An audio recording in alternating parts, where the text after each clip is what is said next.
Hi అండి, అందరికీ ఇష్టమైన బజ్జీ మిరపకాయలు నేను ఈరోజు ప్రిపేర్ చేశాను. ఇవైతే ముందుగా మార్కెట్ నుండి తెచ్చుకున్న తర్వాత ఇలా వాష్ చేసుకొని చేసుకొని పక్కన పెట్టుకోవాలి.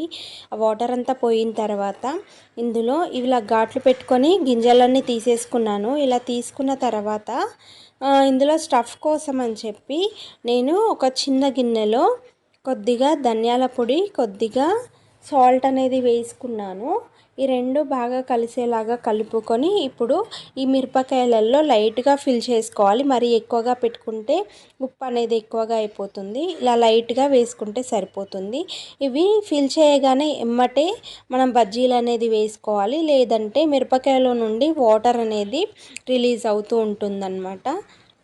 ఇక్కడ బజ్జీల కోసము శనగపిండి అనేది మనం పట్టించుకున్నది కానీ లేదంటే ప్యూర్ శనగపిండి కానీ తెచ్చుకొని చేసుకోవాలి. శనగపిండిలో 2 టేబుల్ స్పూన్స్ వరకు కార్న్ఫ్లోర్ వేసుకొని కొద్దిగా సాల్ట్, కొద్దిగా వంట సోడా వేసుకోవాలి. కొద్దిగా కారము, అల్లం వెల్లుల్లి పేస్ట్ వేసుకొని బాగా మిక్స్ చేసుకొని ఇందులో కొద్దిగా వాటర్ వేసుకొని ఉండలు లేకుండా ఇలా కలిపేసుకోవాలి. ఇలా కలుపుకొని ఇదేం నానాల్సిన పని లేదు. మనం ఆయిల్ బాగా హీట్ ఎక్కిన తర్వాత మనము మిరపకాయలు ఒక్కొక్కటిగా ముంచుకొని ఆయిల్లో ఫ్రై చేసుకుంటే సరిపోతుంది. ఇవి మనము హై ఫ్లేమ్లో పెట్టేసుకొని కొద్దిగా కలర్ వచ్చిన తర్వాత మనము స్టవ్ అనేది మీడియం ఫ్లేమ్లోకి పెట్టుకొని ఇలా వేయించుకుంటే సరిపోతుంది.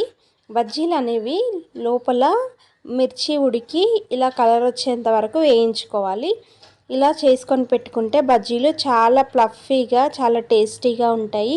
ఇలాంటి వీడియోస్ మరిన్ని చూడాలి అంటే సబ్స్క్రైబ్ చేసుకొని లైక్ చేయడం అస్సలు మర్చిపోకండి. ఎలా ఉందన్నది కామెంట్ సెక్షన్లో కామెంట్ చేయండి.